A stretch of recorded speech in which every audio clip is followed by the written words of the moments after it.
Welcome back to SnowRunner, guys, and in this video we're actually going to be having a look at a vehicle that I didn't really think I would be taking a look at, but you know what? It's here, and not only is it a vehicle that we definitely should take a look at, it's actually quite fun to drive. Now, if you've been on some of my recent SnowRunner streams, you will have seen this video, or not this video, but this vehicle before, and this is Dub's Tracker. So basically what it is it's supposed to be a heavily modified Geo Tracker with upgraded axles, a properly powerful engine, and pretty much able to go through whatever it wants.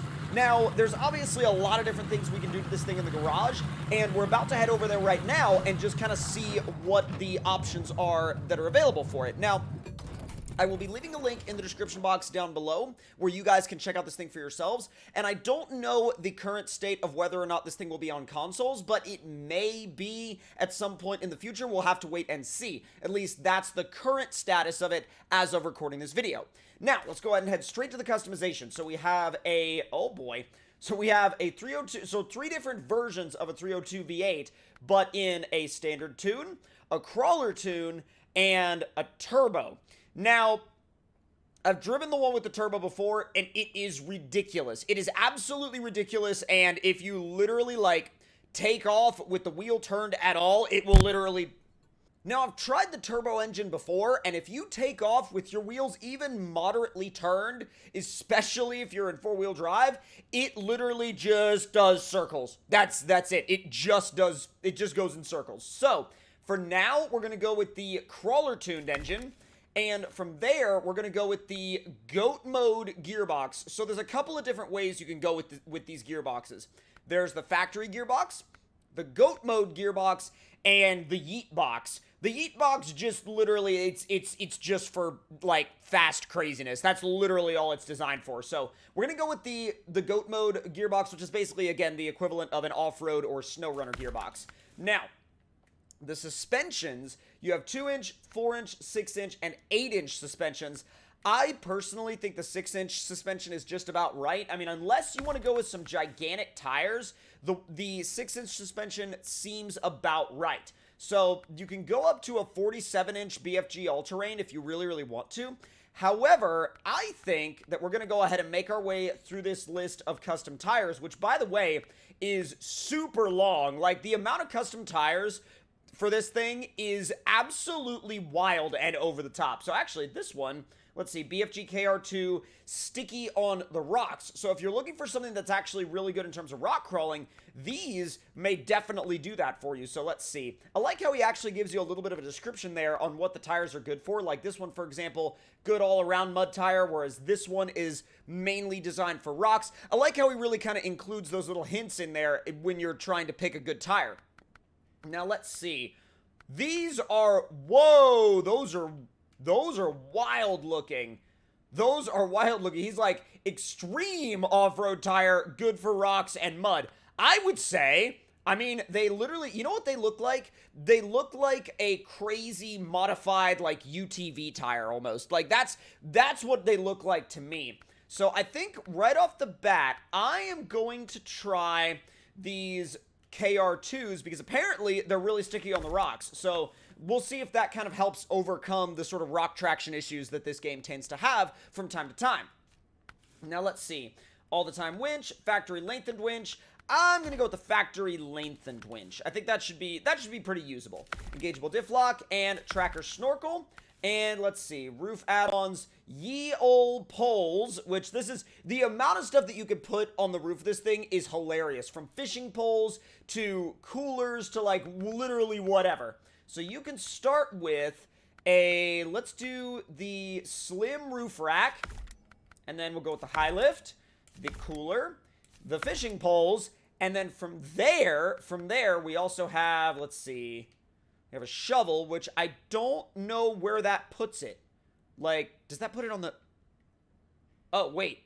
I can't find the shovel. That's weird. Oh, well, I'll just put it there anyway. We'll put a spare up there. We'll put a tent up there. And we'll put a roof toolbox up there. You can literally put so many freaking things on this vehicle. It's hilarious.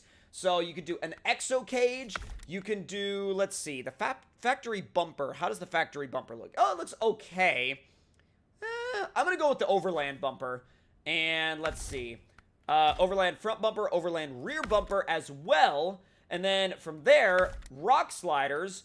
And let's see. We can do a spare on the back as well. You can outfit this thing to levels that you would never even think you could outfit it to.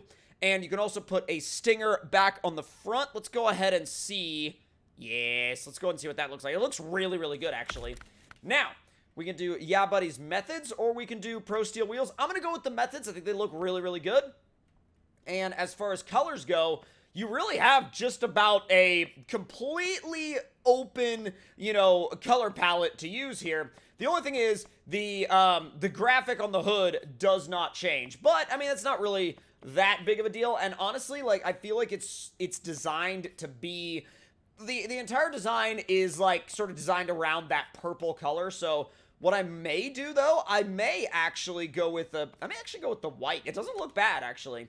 Now, there is no interior customization available at the moment, but let's go ahead and take this thing outside and see what it can do. Now, I will say, though, right off the bat, I'm changing the time because I did not want to be caught in, like, a dreary rainstorm with this thing.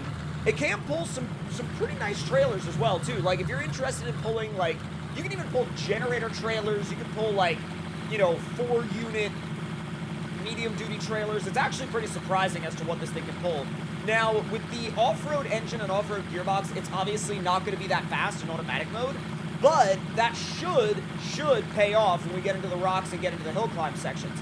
Now, I decided to take it to the generic summer testing grounds and not a crazy off-road map, because we can take it to a crazy off-road map in the future, but this map serves as a really good blank slate testing ground because we've brought so many vehicles here that you guys have a really good idea of what a vehicle's performance on this map actually means in terms of comparison to other vehicles. So let's try this first hill. I'm going to leave it in automatic. Oh my god, it just stays in fourth. That's hilarious. Let's see how these rock tires supposedly do, because they should be, by the description, very sticky on rocks. And it actually, I didn't even realize I was going to drive up that one. It just was like, oh, my tire sort of nicked it, and it just went right up. So let's see what we've got here in terms of rock traction. Wow. Oh my god. Dude, this thing really is a mountain goat. Oh, no. You gotta watch the top heaviness sometimes, but, dude, this thing really is a little mountain goat. It's hilarious to drive, and plus, like, look at it. It's, like, it's quirky and it's weird, but I think that's what gives it some of its charm, you know? Easing it over the edge. I'm gonna put it in low plus, or actually low minus for this, so it doesn't jump forward every time I get on the throttle. Now, that is a incredible performance, in my opinion, out of this thing. Absolutely incredible. And if you like off-roading in short wheelbase vehicles, this thing has got you covered. There's really no better way to go, you know, to go wheeling in a ultra short wheelbase vehicle. Now, real quick, before we get in the mud, I am going to do a quick tire change, and I'm thinking that we're going to go with these, because these should destroy this mud. They should absolutely destroy it. Let's see what happens. High range isn't actually all that fast, but I mean, it does work well. I mean, look at that. There's really no worries in the mud at all. Now, I probably should go up to the 8-inch suspension kit for this thing, and that's because we've got probably the biggest tires that you could ever fit, and I want that little bit of extra clearance. Now, before we go into the mud lanes, let's see. I mean, it did fine in everything leading up to that, so let's see how it does in mud lane number 1. Easy. 100% easy. So easy. Mud lane number 2. Little bit of a struggle, but not too bad. As long as you work the steering a little bit, you're fine. Wow, that's tremendous. And the fact that it did that in high, it sunk a little bit at the end. Sunk a little bit at the end. I mean, it's good. It's good now, but it got a little iffy there. All right, I'm going to put it in low plus, put the diff locks on, and we're going to go into the pond. Now, most vehicles I don't take into the pond, but this thing, I figured we should probably take it into the pond, and I'm taking full advantage of the snorkel right now, I'll tell you that. But I mean, it made it through there easily.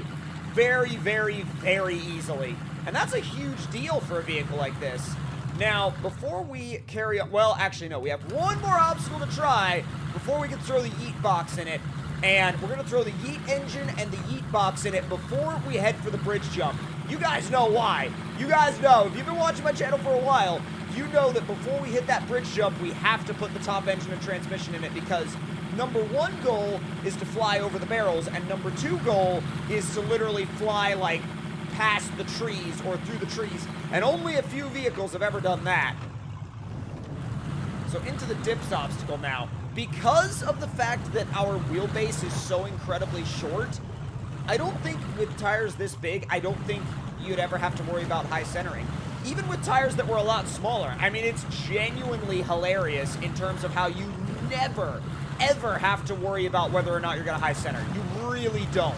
And, I mean, I think if you were to take this thing to any campaign map, in terms of scouting, I mean, you could set it up in a much, much more realistic way than we have right now, and you would have a brilliant little scout on your hands. You really would. All right, time to outfit this thing for the bridge jump. And when I say outfit it for the bridge jump, really all I mean is yeet box and V8 turbo. That's really all we need. So we'll get that refreshed, and now we'll get this thing repaired and refueled, which it didn't have any damage to begin with. And that's the other cool thing, is that everything we did got this thing no damage. No damage whatsoever. Come on.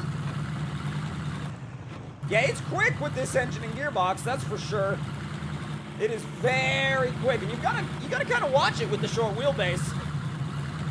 It's fun to drive, though. Come on. Make it around. There you go. It's weird when it... Whoa. Whoa. Oh, go in the direction I'm pointing you. Good lord. It's like sometimes it wants to go in the direction you point it, and other times it really doesn't want to. All right, bridge jump time. There's 6th gear. Right over the... That's the first vehicle that's ever done that right there. What the heck was that? Back, back, back. All right, there it is. All right, now, pump the clutch. There we go. There's 6th. There's 7th. Go! Wow, made it right over the barrels and ended up landing on its wheels. Now, to be fair, that did get us quite a bit of suspension damage, but you know what? It's okay because we made it over the barrels. Now, if you guys enjoyed this video, then make sure to let me know your thoughts and opinions on this thing in the comments down below. Hit that like button if you enjoyed, subscribe if you're new, and I'll see you guys next time.